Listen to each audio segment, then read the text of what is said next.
There is no hood like parenthood. Hi, I'm Kanika Chadda-Gupta. I'm a former CNN journalist, mom of 3, including twins, and host of That's Total Mom Sense, the podcast. Now, if I had $1 every time I heard, gee, you have your hands full. On my show, I interview change makers on their life lessons, legacy, and superpower of intuition, which I call our Mom Sense and Dad Sense. I've had the privilege of working with Mom 2.0, March of Dimes, and the White House, and have had some pretty amazing parents on my show. Hey, what's up? I'm Kelly Rowland. Hi, this is Chelsea Clinton. It's me, Bobby Brown. Can't wait to share my story. That's Total Mom Sense is a production of the Evergreen Podcast Network. Be sure to subscribe wherever you listen to podcasts and on YouTube so you never miss an episode. To join my tribe, visit that'stotalmomsense.com and follow me on Instagram at Kanika Chadda-Gupta. Now let's dive into today's episode. Welcome back to That's Total Mom Sense. I'm your host, Kanika Chadda-Gupta, and today is an episode that's making me feel just a flood of emotions. I'm joined by my Kuchipudi dance teacher, my Guruji, who is an extraordinary cultural torchbearer, Anuradha Nehru. She is the founder and artistic director of Kalanidhi Dance, a company that has made incredible strides in bringing the classical Indian art form of Kuchipudi to global audiences. As a trained dancer myself, who's learning again alongside my 8-year-old daughter, Suhana, this is a full circle moment for me. Anuradha Auntie, welcome to the show. Thank you. Absolutely. I just wanted to share at the beginning how we first met. Because I still remember, I have a photographic memory, and I was 5.5 at the time, but it was at India school. My mom decided to volunteer and help out, and wanted to enroll me in just a slew of classes. So there was Hindi and vocal music and dance. And there were just a few teachers. There was, I believe, just Bharatanatyam and Kathak. And you were a young 20-something teaching Kuchipudi. And my mom, even though being a Punjabi and growing up in Bombay, had such an affinity for the art form. And she said, my daughter will be one of your first students. And it was just such a joy. I was looking back on old VHS cassettes of those early performances where we performed steps. And, to think of the arc, I still remember you as that. And I feel like, so many of your students can relate that anything to impress Auntie when we performed. You're just the most poised, elegant, talented, masterful dancer I've ever encountered in my life. Oh, you're too kind. You were an impressionable 5.5-year-old. Thank you. Thank you so much. I wanted to also share that, the tutelage that we gained from you as dancers. I know I've been removed from it.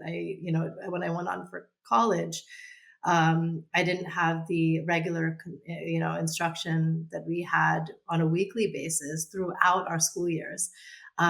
It still hasn't left me, and I'm so proud to pass it on to my daughter. I have, since this is video, I have, a Natya Shastra that we keep downstairs in the basement where we practice. And I wanted to share how I still remember the shlokas that you taught us. So I'll just share a few verses now because that's how indelible it is. I'm 42 now, and I remember learning maybe at 12 or 13. But I'll start. Pranamya Shirasa Devo Pita Maha Maheshwarao Natya Shastram Pravakshyami Brahmanaya Dudahrutam Devatanam Shirastastu Guru Namasya Samstitaha Vakshastascheva Vipranam Sheshitva Niyamo Bhavet Vishnu Shakti Samutpanne Chitravanne Mahitale Aneka Ratna Sampanne Bhumi Devi Namostute. Just a few verses. But My God, I still remember it. And I haven't, been with you or at Kalanidhi for decades. that is amazing. That is very moving. But I Really. learned it from you. And it's something that I pass on. And I think that reverence is what I want you to, impart to the audience today. You had it as a child, so take us back to, when you were just 8 years old and you started dance in India, because you had a reverence that has continued, and that's why you've built what you've done. Mhm, mhm. Yeah, well, I actually started learning dance at 8, but it was not Kuchipudi. It was Mm-hmm. my mother took me to a Bharatanatyam teacher in Hyderabad, and I just took to it like a duck to water. I loved it from day one, and it felt like the most natural thing for me. And so I, within 5 years, at the age of 13, I did my Ranga Pravesham. It's Arangetram in Bharatanatyam. It's called Arangetram. Uh, I did that at the age of 13 while I was still in Hyderabad. And then at age 15, I moved to a boarding school. I continued with my Bharatanatyam training. But then when I went to college in Delhi, my father, I had no intention of stopping because it was a very integral part by this time. By the time I was Mm-hmm. schooling, dance was something I'd fallen in love with, and it was part of my life. And so when Yes. I went to college in Delhi, I told my father I want to continue my dance lessons. And so he took me to Triveni Center, which was right next to my college. And as it happened, that particular moment in time, they did not have a Bharatanatyam teacher, but they had a Okay. Kuchipudi teacher. Okay. And so I joined it anyway. I said some dance is better than no dance for the next 3 years. And so Right. I started Kuchipudi inadvertently at the age of 17. Wow. And I loved it. It was different from Bharatanatyam, but it was, for me personally, more graceful. I found there was more fluidity. And so I actually enjoyed it even more. And it was more of a theatrical dance form, it was more storytelling.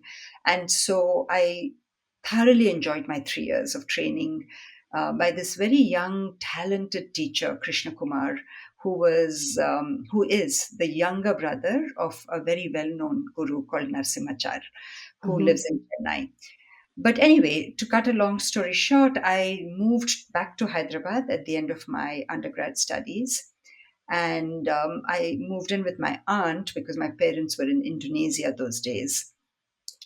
And the very next day, the headlines in the newspaper was Guru Vempati Satyam opens a new branch of Kuchipudi Art Academy in Hyderabad. Okay. And it was so prescient. I mean, it was literally, this academy was down the road from my aunt's house. And I Mm, went the same morning to enroll, and I was one of their first students in Hyderabad because they had just opened that day. yes. So Wow. that's how I started with Guru Vempati Satyam. And it was so clear to me the moment I joined Master Garu's academy. I completely fell in love with Kuchipudi at that. And I danced, I think, 8 hours a day for the next 6 months at his academy. And I was moving very fast because I had a lot of dance in me already. And Master Garu kind of saw that I had some talent, and Yes. he really focused on my development as a Kuchipudi dancer. But it was very unfortunate that I left soon after. I left 6 months later to pursue my postgraduate studies, mainly because my aunt and my mother were plotting to get me married off. Mm-hmm. To some ready boy in America, and I overheard this, and I did not want to get married, and Okay. I realized that the only way that I could continue to assert my independence is to go for future studies. Dance was not considered something Right. that I could do as a career. I was just so focused on it and I was loving it, but I had to abort it. And I Yeah. and I escaped getting married to some person that they were thinking of, and that was my quick summary of how I started with Kuchipudi, how I fell in love with Kuchipudi. Yes, yes, that's beautiful. And then tell us about how you met Vikram Uncle and it took you to the States. So I finished my postgraduate studies in the States. I was in public health nutrition was my field those days. Hmm. It's like another life. Yeah. Um, I chose Indonesia for my dissertation because my parents were there. My father was working there. And rather than going to Hyderabad, which I would have probably if they were living there. And I lived in Jakarta for 6 months. And in those 6 months, while I was doing my dissertation, I met Vikram. He was a Hmm. young professional at the World Bank. This was his first assignment out to Jakarta. So he was brand new. He moved the same month I moved. So it was very Oh my fortuitous. goodness. Yes, Yeah. And serendipity. we met very soon. Like we both moved in January and we met, I think, at the end of January or early February. So we had met right away. And in those 6 months, we saw a lot of each other. And by the end of the 6 months, we decided that we would get married. It was that Oh. quick. Yeah. Yes, yes. When you know, you know. And then when you when you moved to the States, you could have pursued a career in public health, but Master Garu kind of advised otherwise. How did that unfold? Yeah, so I was happily working and I had two kids, and I was just, quite happy with my new life. I mean, there was this void. I was always dancing, by the way, even those few Mm-hmm. years, as you know, being one of my Yeah. early students, that in fact, the director of India School had found out that I'd just moved to the States, to Rockwell Yes. Yes. specifically. And she said, "Would you perform for me?" And I said, "Of course I would." And she liked the performance a lot. And after that, she said, "Would you teach at India School?" And that's how I started teaching on Sundays, way like right away. I think Right. moved in 86 December, and I think 87, sometime in 87, I started. So it was right away I started teaching at India School on Sundays only, and Yeah. weekdays I had a full time job, and I had these two kids. So and Vikram was Wow. traveling a lot. He was Oh my traveling goodness. to Africa every second month for 3 weeks. So it was a huge challenge, and I was continuing like this still for a few years till 1990 for three years, I guess, Mm-hmm. and until like you just said, and you know the story about my guru coming to the US with one of his principal dancers, and he was touring around the country with her, showcasing her dance to audiences in this country. And I went to visit him at the first performance in DC, and he said he was surprised I had lost touch with him, and he said, "What are you doing? And do you want to dance?" And the second performance at the end of 2 months, "Do you want to do a dance with my orchestra?" I jumped at it. And this was, I had a very young child. I had a 1 year old and a 4 year old at that time. They were very young. Mm-hmm. Yeah. And I practiced like crazy for 2 months, and I performed at the end of 2 months. It was after that performance is when he pulled me aside and said, "You're wasting your life with your career. You should not everyone can dance, and everyone can work. Everyone can do a public health job, but not everyone can dance like you." Yes. And he said, "Come back to dance, come to Kuchipudi Art Academy, and I will personally um, train you once again, and you must dedicate your life to Kuchipudi." And I guess I was ready for that message because I was running ragged with my lifestyle. And I went home, and coming from a guru like him, endorsing my dance and saying, "You really have it in you, and you need to do this for the benefit of the art form," was huge for me personally. And I always loved the dance, and I was ready for that message. So I luckily had a husband who was extremely supportive and said, "Do what makes you happy." So I literally Oh. took my two children almost immediately to my mother in Hyderabad, dropped them there, and went for like the next 4 to 5 months, I lived in the academy in Chennai and danced again 10 hours a day. My goodness. By this time, I was 30, and Yes. I still Wow. danced like 8 hours, 9 hours, up to 10 hours a day, like a maniac, because this time it was with a purpose of starting an organization that promotes Kuchipudi. And that's exactly Yes. what I did. I came back, and I went in 91, I think, and I came back and started Kalanidhi the same year in December. So that's Oh the my goodness.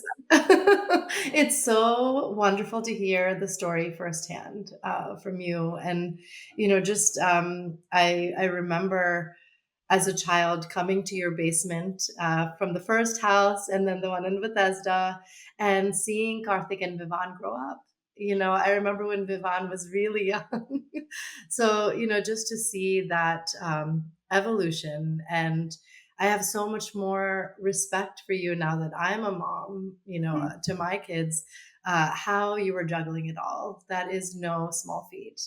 Mhm. Mhm. Wow, wow. And that's just how much you believed in it. I guess let's take us back to the story of Kuchipudi and how the art form developed. And you taught all of us this. We actually illustrated it in a lot of the performances, but it originated in Andhra, and it was Lakshmi Narayana Shastri who taught Master Garu Vempati Chana Satyam. And so tell us about that. Take us there, because it's been around 2,000 years, and for you to cultivate this following now in 2025 still is incredible. So Yeah, so as most Indian classical dance forms, Kuchipudi also has a very long history, and a lot of the history and the continuity of our classical traditions were interrupted somewhat during the British rule. So even though we have temple evidence, temples architecture, sculptures, which tell us of the antiquity of the form, that it existed 2000 years ago, and even though we now know that Kuchipudi particularly can be traced back to the Brahmin families in the village of Kuchipudi 400 years ago, very little of the practicing of form, the form in which it was practiced, was known in its entirety. So yes, Kuchipudi is more than just the way the male Brahmin families practiced it. It was also what the temple dancers practiced, which were the female dancers in the solo art form. And so it was only more recently, Lakshminarayan Shastri that you mentioned, Shastri Garu, in the 20th century, who made an effort to go back to the temple dancers and learn from them and mm, exchange of solo repertoire and the dance drama format, which the male Brahmin families did more of. And right, so it was Lakshminarayan Shastri Garu's work of trying to incorporate the solo tradition into Kuchipudi that allowed him and then subsequently Guru Vempati Satyam to open this art form to women. yes, yes, it was Um, predominantly yeah, male. Yeah. because the solo dance tradition almost died during the British rule Okay. completely, because Yeah. it was banned, and Oh, they lost their patronage because they were patronized by the courts and the rulers of the day. But right. when the British came, they were taxed. The rulers were taxed, so Oh, they had no longer had the money to patronize the arts, and the arts were not encouraged by the British. So there right. was a complete sort of dying of that part of the tradition. Mm, It was people like Lakshmana Chas. So it's really a more reconstructed form, especially in the other styles like Odissi and Bharatanatyam, even more so, yes. because they didn't Yes. have the continuity that we had with the Brahmin families. Right. But the amalgamation of the solo tradition with the dance drama tradition happened only in the 20th century for Kuchipudi. Wow. And as you know, women were exposed to Kuchipudi only as recently as 1960s. You know, so it's Mm-hmm. less than 100 years since women Yes. have practiced it. Yes. And also Guru Vempati Satyam further modified the style to suit women. Otherwise, Mm. movements were far more suited for men.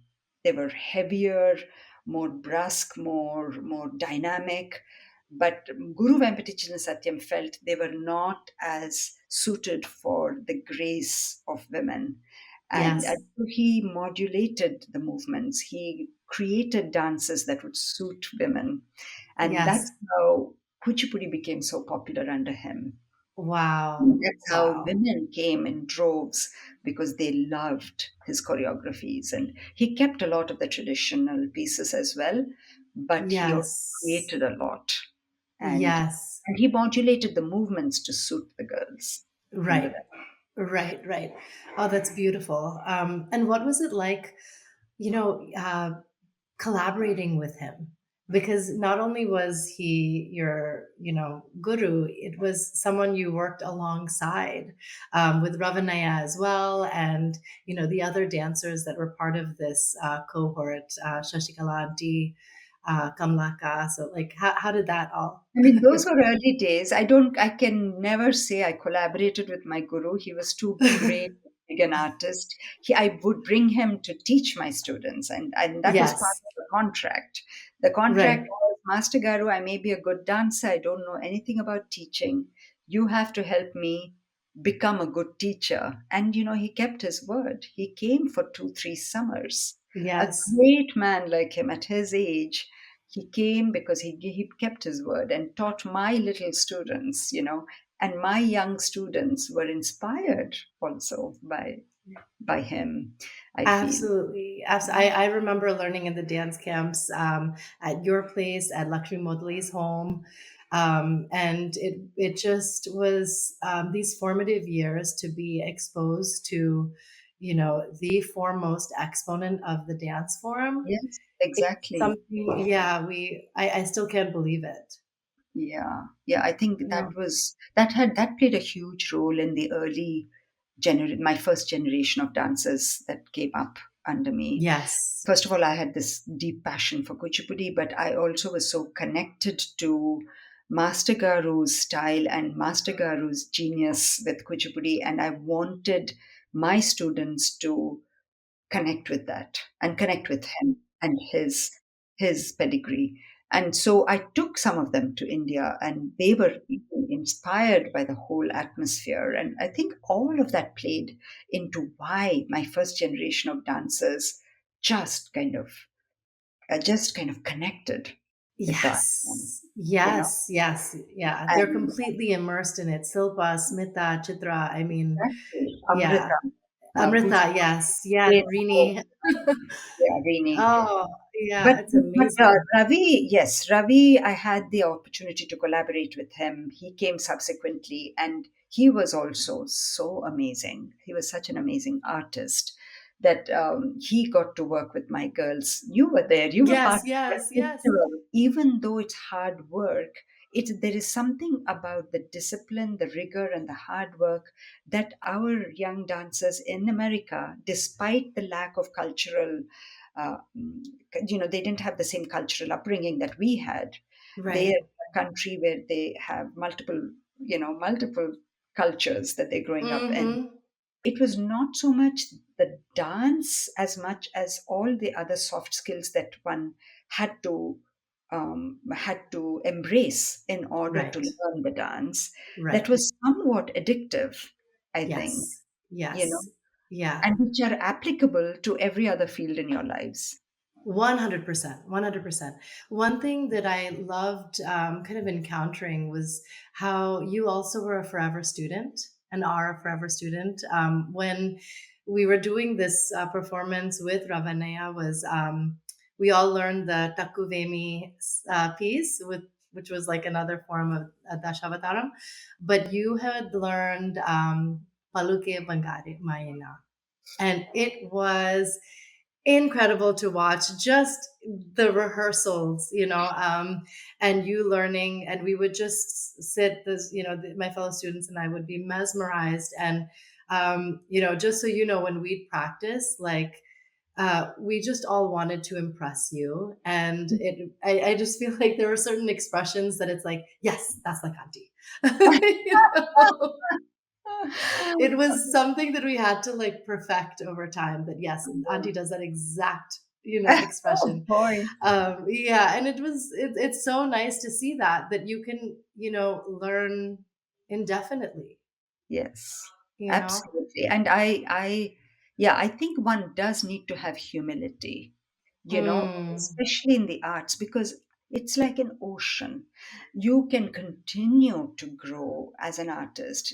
There is so much in the art, and yeah. especially with Indian dance, it's a multi-layered art form. Right. It's not just movement, it is embodying first of all the cultural ethos, within a Mm, piece, within a piece. It's history, yes. it's Yes. history, it's culture, it's religion, it's devotion, it's bhakti, it's language, it's storytelling, it's Mm-hmm. it's grace, it's poetry, it's so many things, Yes. all over time, refined over time, and condensed into this one piece.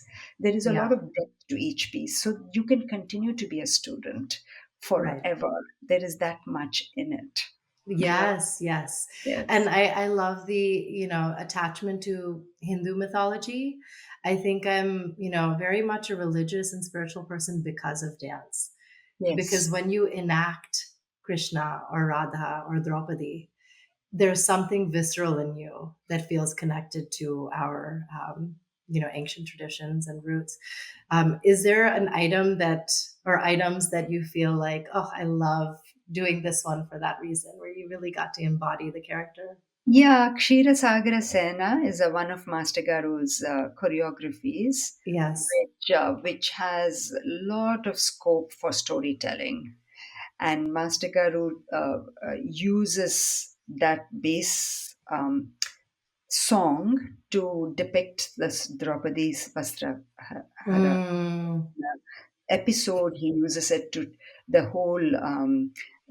There's another two, three stories embedded within this dance. It's a magnum opus. It's like over yeah. 20 minutes, 25-minute piece, and I loved doing that because it took me to a completely different time period. It was a very emotional story. It was Mm-hmm. how this woman was, you know, Disrobed. Yeah. own husbands were just sitting around looking at this, not doing anything, and Yeah. the emotion in it was so strong. So that was one of my favorites. But even I had lots of favorites in Yeah. the Manimaya for some reason. Yes. Even though there was no story, there was an episode which he subsequently removed out of the dance, but it was just something about that dance.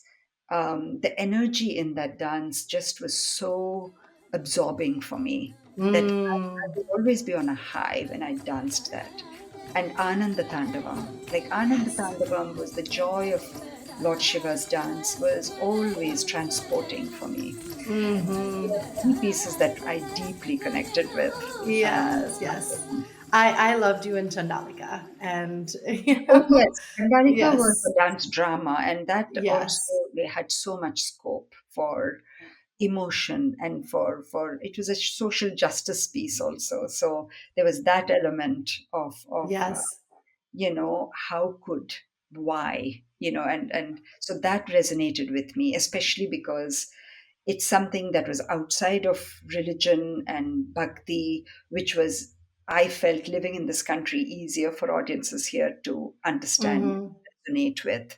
So all of Yes. that was a whole different thing, right? Moving here, moving to this country in the early years when the diaspora was very small, and Hmm. how does one use Kuchipudi to connect with the mainstream audience? Right, right. One thing that you did so beautifully in those early years was you connected with other dance instructors. So, as part of IDEA, it's Indian Dance Educators Association. It was really remarkable how whether it was a Bharatanatyam or an Odissi that you're doing a Jugalbandi with. You did this with Jumku Auntie and Odissi. It was just groundbreaking. I don't think even those in India had done anything like that. So for you to do that here, what was that spark that you thought, I want to actually collaborate with other, classical art forms rather than staying in my lane? I think it was the need of the day. So we were a handful of dancers only, handful of Indian classical dancers in the Washington region. And we were so isolated. Hmm. You can imagine no opportunities to perform. We Right. taught what little few students that were willing to learn. There was no audience. There were no, there was, it was just not enough of a community to feel part of any community. You were doing this Yeah. in isolation almost. And so when I met these handful of other dance teachers, I said, we need to come together. We need to create a platform for Indian dance. Let's do that. And it resonated with all of them. So we were about five people that were the founding members of IDEA, which Mm. today has, today it's expanded, Kanika. I don't know if Wow. you know. I didn't know that. Wow. Oh, it has hundreds of people that are members, but it has hundreds of dance teachers that are members, Mm. over 100, not hundreds, but over 100 Yeah. teachers who each of them are teaching to 200 students or 100 students. My So it's goodness. become a huge community. And IDEA, the current leadership at IDEA is Shruti Mukund, very dynamic young dance. She doesn't teach dance, but she studied dance, but she's Hmm. passionate about Indian dance. Amazing leader. She's doing a Yes. lot of good things for idea and for idea community. Building skill sets that artists need, providing insurance for venues. So she's doing all the things that idea was meant to be doing for the Hmm. community. So Yeah. that's worked, and that was the reason why I reached out. And Yes. I always also liked collaborations, and that's why Kalanidhi always emphasized in collaborations, and that is a trademark of Kalanidhi even today. Yes, yes, yes. It's beautiful. And please share some of the pinch me moments. You've performed at such prestigious venues, from Sackler Art Gallery to Smithsonian to interviews with the Library of Congress. I mean, is there any memory that you feel like, wow, that I really can't believe this is happening? I think the moment that we could not believe that this was happening was our New York show. This happened in 2010. Okay. We applied to Joyce Theatre, not the big Joyce, but the Joyce Soho, which is a Yeah. smaller theatre. Hmm. Applied and we got selected, and I can tell you, the company was a brand new performance company, was still young and dynamic, ambitious, and all the my top tier girls were with me those days, and we worked so hard to prepare for that New York show. And we were extremely lucky that the New York Times dance critic decided to attend our show. There's no guarantee that he can only go to X number of shows. He came to our Joyce Soho, and I don't know if you know, but we were given a one-page New York Times review by Alistair McCauley, and he is the Yes. dance Dance journalist reviewer. Yes. reviewer, Yes. and Yes. and we were stunned by his review, and you will not believe, we that was a pinch me moment because we couldn't Yeah. believe that we got a New York Times front page full page review. And after that, I was getting calls from presenters, mainstream presenters from around the country, offering top dollars to bring our group to their cities. But the tragedy, Kanika, is this Joyce Soho happened at the end of 1 year of many, many performances. I had hired Chitra as a development officer for Kalanidhi Yes. that Hmm. year, Hmm. and she did her job really well. And we had a performance almost every month. And I was a real like taskmaster, so Yeah. we were in very rigorous rehearsals for every performance. Mm. And so throughout the year, like they were literally working. They were young women. They were in their 20s. They had their first jobs or whatever. And Right. they also began to have significant others. And they were here after work almost like 3, 4 times a week Yes. at a minimum to prepare for these shows. And so they were burning out. And they were Mm. really burning out, and they did not want to tell me. They talked amongst themselves and said, "We'll tell Auntie after the New York show," because that was at the end of this 1 year of huge effort. Yeah.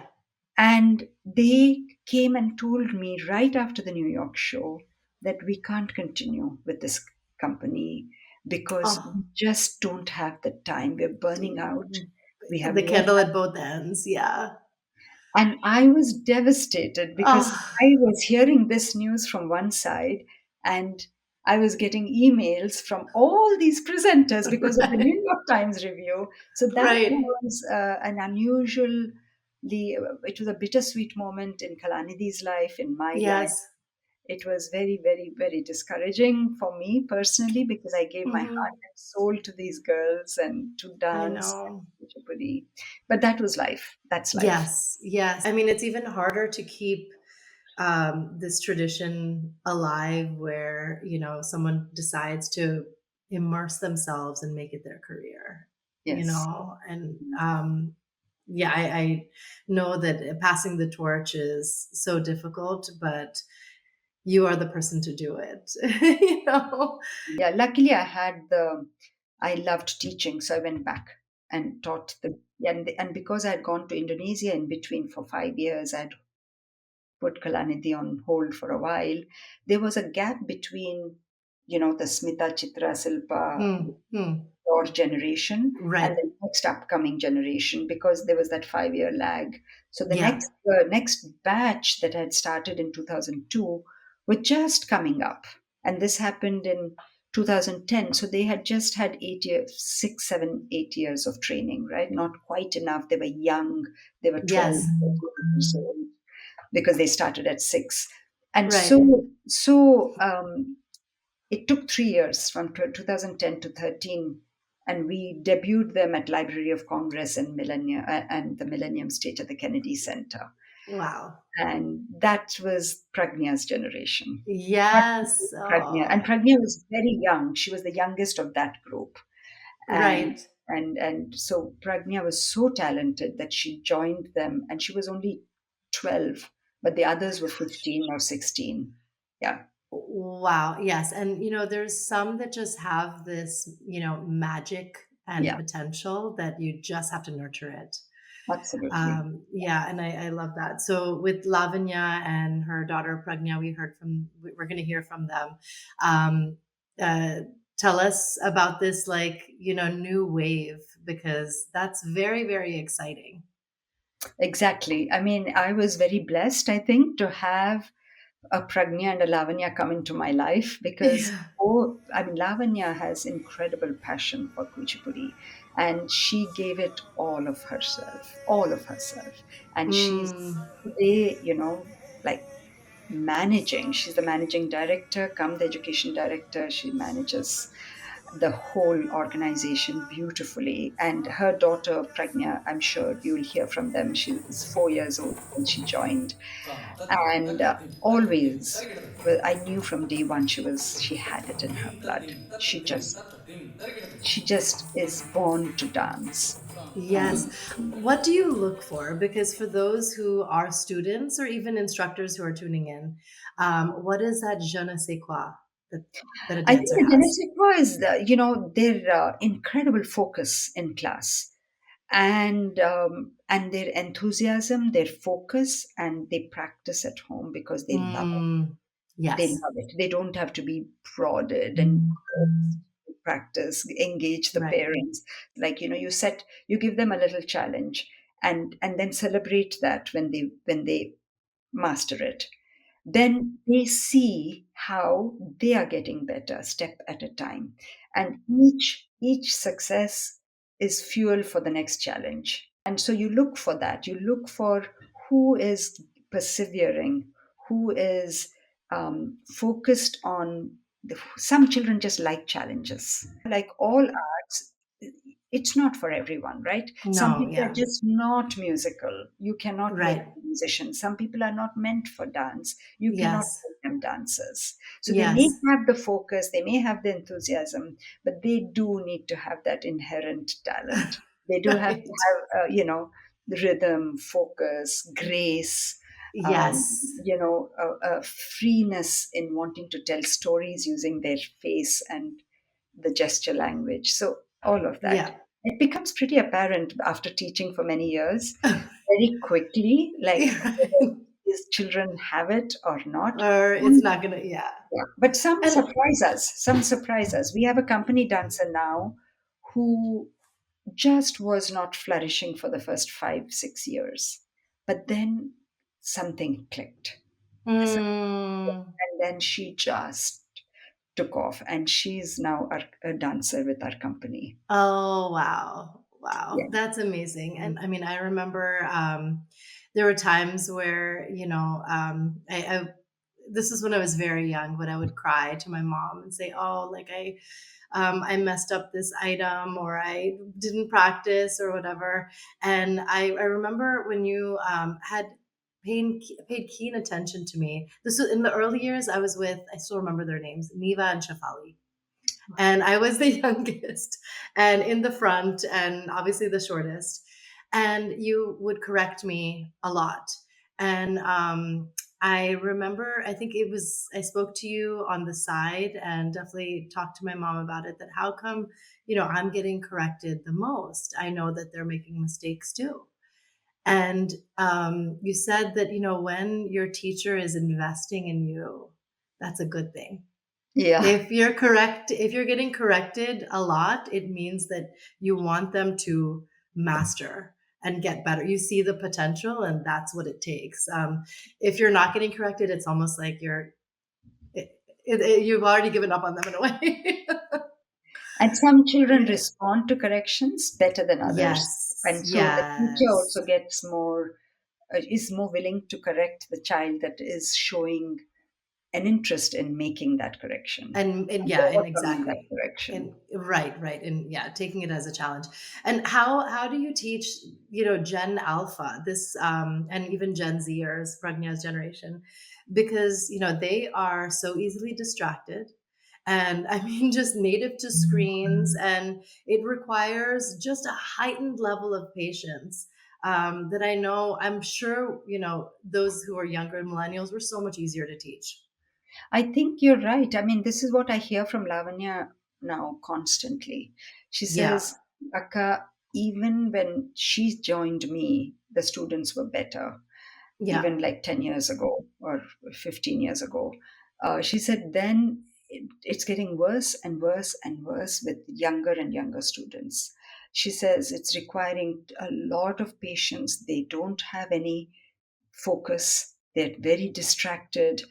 It's very hard. So this is a bigger problem that all dance teachers are facing with younger and younger. It's a societal problem. I don't know what we can do. I feel a lot of this comes from at home. Parents have Yeah. to really be very strict with the children, Hmm. and the children should start dance a little bit early before they get sucked into the social media stuff, Yes. so that, Yes. and the parent unfortunately needs to be engaged with that child at home Yes. in Hmm. the early years, so that once they fall in love with it, then the parent can, back off. But Yes. Yes. all of those things will help. But Right. I hear it is a frustration, it is a challenge these days. And I love that you put the onus on the parents, because we have to model what we expect, Yeah. and you can't be on your phone or unplugged and disconnected. You need to teach them Yeah, and also firsthand. you have to spend quality time with them when Yes. you are not doing four things yourself. Right. If you're Right. on the phone and you're cooking and you're trying to be with your child, the child is picking up on that energy. The Yes. mother is Yes. distracted too. So, Yes. if parents can sort of make time for the child and be fully with them in one activity or the other, Yeah. They have to be the role models ultimately for the children. Yes, yes. I wanted to speak about your choreographies because they're so vast and they take these, global issues and, abstract kind of concepts and bring them to life on stage, from rasa to bhumi. How did you, kind of conceptualize these Yeah, I mean, choreographies? I must admit, I had very big vision for all these different projects, but I did need a lot of help. Yeah. It was because we've never done this in Kuchipudi to begin with. Even creating Hmm. a full thematic work within the traditional norms itself is hard. It's hard Yeah. because you have to really, to be a really good choreographer, you really need to understand music.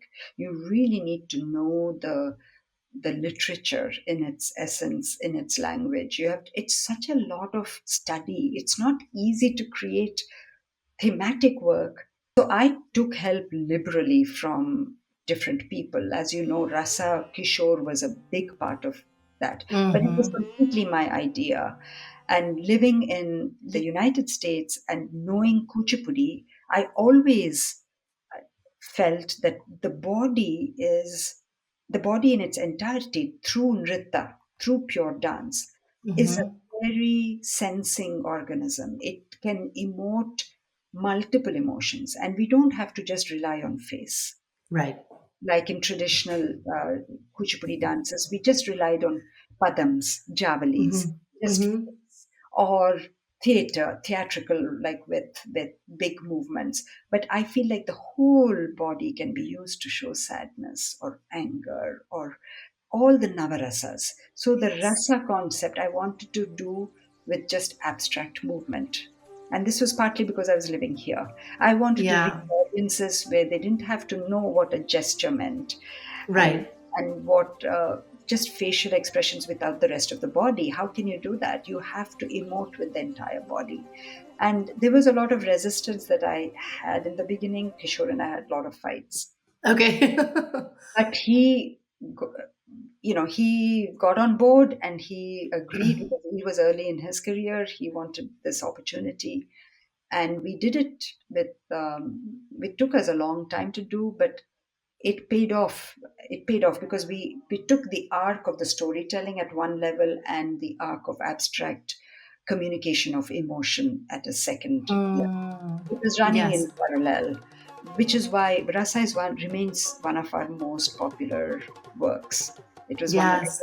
It was Kalanidhi's first real big thematic original work, and Wow. it still remains very very popular because of that. And then recently we did Bhumi, which is another one which is a big subject. And Right. by this time, because it was a few years since my first production, I had gained some level of confidence, some level of experience.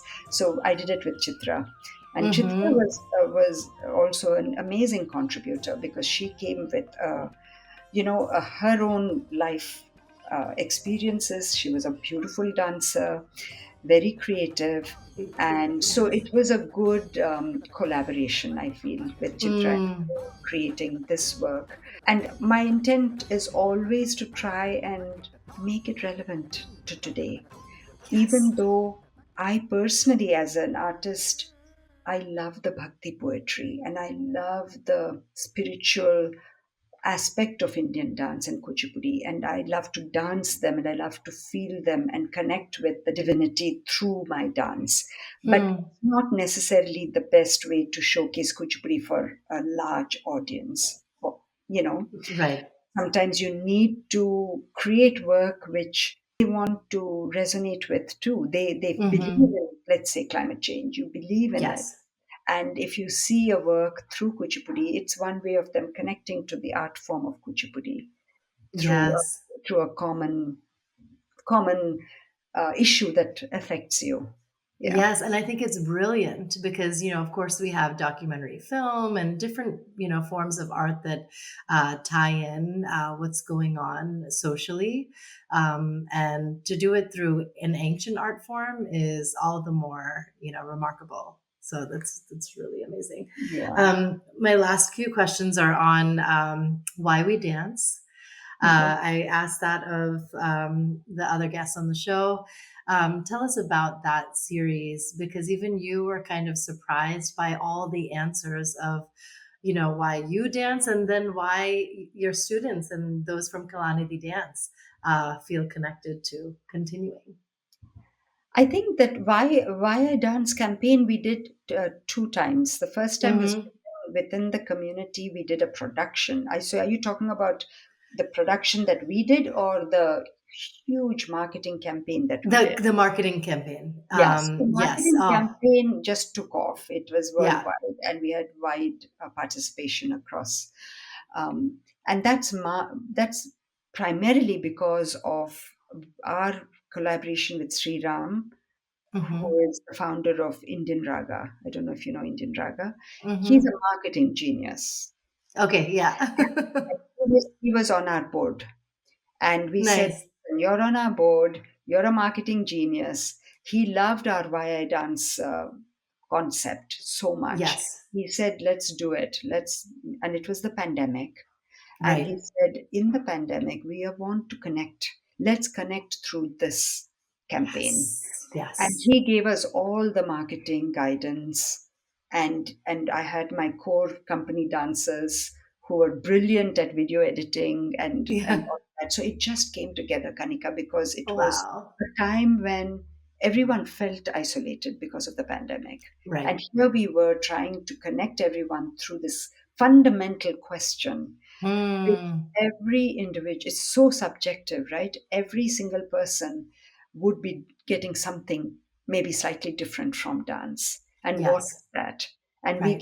we provided an opportunity for them to express that. Why Hmm. dance? And so at the same, it was such an intimate question for every single person, and yet it was a way to connect and share what is so intimate with you with the rest of the community across the world. So that's why that became such a huge thing, and it reached so many people. So it was all, nothing was planned per se. It was very organic. Kaladi Right. itself was very organic. I Yes. remember very clearly Amrita when she in the came to visit me many years ago now, 20 years ago, before Kalanidhi became as big as it has. She said, "What do Hmm. you ambition? What's your ambition for Kalanidhi?" I said, I'm not an ambitious person. I don't have a set goal for Kalanidhi. All I know is I love what I do, and I will continue to do what I love to do. And I will allow every step to build on the next step as it goes. Because dance is such a communal thing. I can't do anything on my own. I need a student, I need a company dancer, I need an audience, I need the budget, I need, so I didn't have an ambitious goal. That is what is so ironic about Kalanidhi. It Oh my just gosh. grew organically. And I've always been sensitive to what talent is around me, and I've collaborated. I think collaboration is key because it Yes. was never about myself. It was about Yes. Kuchipudi, and if I saw talent, I embraced talent, and together we created. Wow. Wow. Well, I love that it's a, community aspect, a catharsis, and just a return to our roots. That's something that I know, I feel like I definitely want to pass on to this next generation. I don't want it to be lost on us, you Yes, yes. know? And I think people Uh, like you are critical now. I always wondered whether your generation, because your generation still had parents who had just come from India. yes. Now Yes. you have been brought up in this country. So Hmm. I'm always very curious to see how you all would want the, your heritage to be passed on. Would you Yes. or would you not? Because you are in a sense You go both ways. in both, Yes. right? Yes. And, Yes. and so we find now all of our young students are your generation's children coming back to us. Yes. Oh, I love that. I Yeah. love that. It's very, very intentional. I mean, Suhana somehow knew, like, she has all her friends who are in her age group are doing jazz, tap, and ballet. And she very unequivocally said, I want to learn what Mama and Masi learned, Kuchipudi. That's amazing. So yeah, I think it's important that I'm so glad it's come back full circle. Yes. And tell us, what you feel the legacy is for Kalanidhi as you are passing on the torch. And, we have this gala coming up in the fall to honor you and all of your achievements over the decades. I mean, the legacy is what is happening. I've always wanted Kalanidhi to continue beyond me. I've never started, even in 1991, when I started Kalanidhi, there was a singular objective, and that was I want to stay in this country. I want to do whatever I can in my lifetime to make sure that the art of Kuchipudi continues for the next generation. It was just a simple thought, and that was a simple vision.